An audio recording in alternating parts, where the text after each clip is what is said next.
Let's continue with arithmetic sequences. Now, sometimes you don't know the entire sequence, you're only given part of it. So sometimes we need to figure out how many number of terms are in a sequence.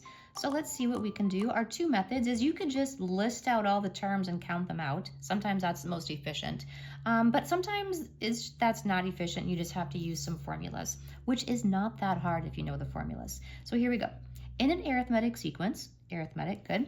The first number is 5, the last is 25. The common difference is 2. How many terms do we have? Well, I'm just going to write it out just so I can start seeing what's happening.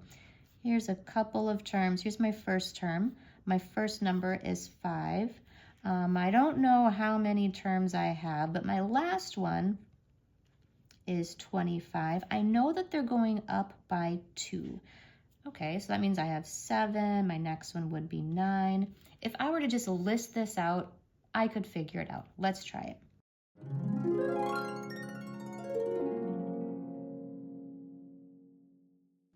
All right, listed them out. We have 11 terms. That was not that bad. However, let's see how we would do this using a formula. Using our formula, let's first write down what our general formula is. A to the n is our first term plus our common difference times n minus 1, okay? My first term is 5.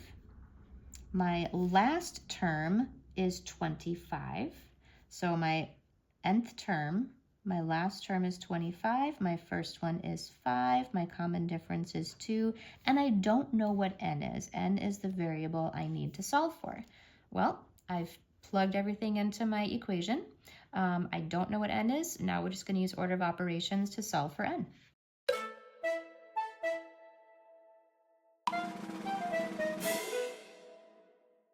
There we go. We still get n equals 11. I don't know what I was doing there. We'll just kind of blot that out.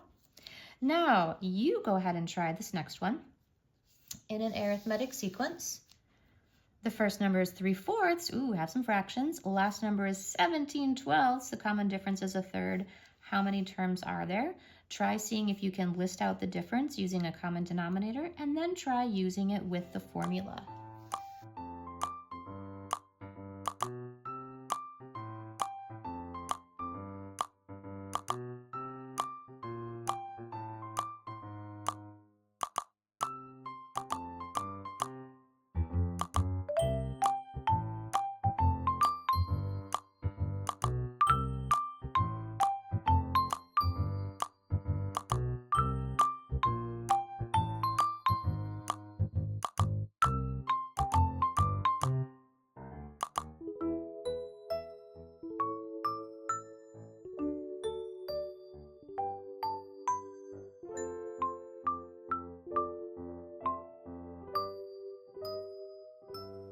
Now let's try a problem where we don't have the first term, but we know kind of some middle terms. What in the world do we do? How do we use our common difference in our formulas?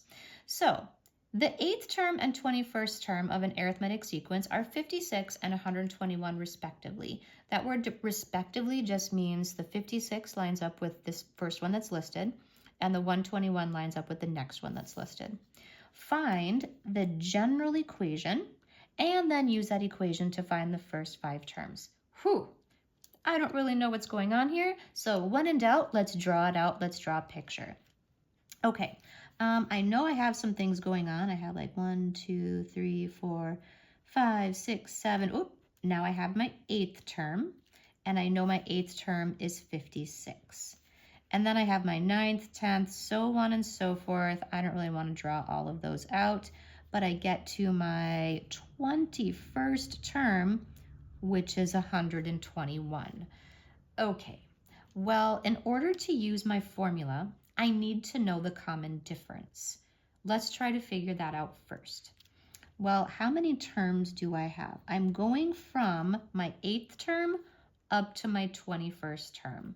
How do I figure out how many terms is that? That's just 21 minus 8. 21 minus 8 is 13. There are 13 little jumps to getting from 8 up to 21. Okay, well, let's figure out this difference here. What difference do I get? Because I started at 56 and I went up to 121. So 121 minus 56 is 65. So I have a difference of 65 that is divided equally among 13 jumps. That just means 65 divided equally among 13 jumps or 13 terms is 5. That means I have 5 per jump. I have a change of 5 per term. That is my D. D equals 5. I am going up by 5 each time. Awesome. Now I am going to use this to find my first term, my term number 1, because I need to know now my term number 1 so I can figure out the general equation. Okay, well, what is that general equation? Let me just write that again. A to the n is my first term plus my common difference times n minus 1. Okay, I don't know my first term. I do know this. Well, here's the thing. I have a term here that I could use, and I have a term here that I could use. I could use either my 8th term or my 21st term for this right here. I'm going to go ahead and use my 8th term because it's a little smaller. So my 8th term is going to equal my first term plus my common difference, which is 5, times 8 minus 1. Well, what is my 8th term? 56. So 56 is my first term plus 5 times 7. Oh, okay. Now I can figure out what A is. A is going to be 56. Let's turn on 56 minus 35. 21. My first term is 21. Yes. So term number 1 is 21. Now I have everything I need to find my general equation. My nth term is going to be my first term, which is 21, plus my common difference, which is 5, times n minus 1. There's my general equation. And I can use that to find terms 2, 3, 4, and 5. I'll just add 5 up from 21.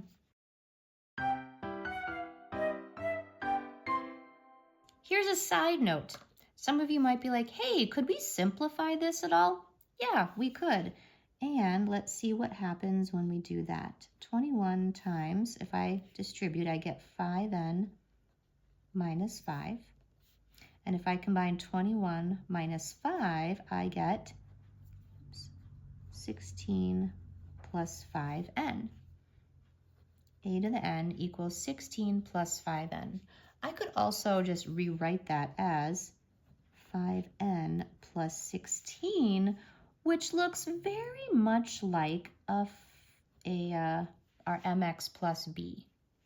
That indeed, if I were to write this in slope-intercept form, 5x plus 16, this would also be the equation of this sequence, right? My common difference, this is my, how many jumps right there.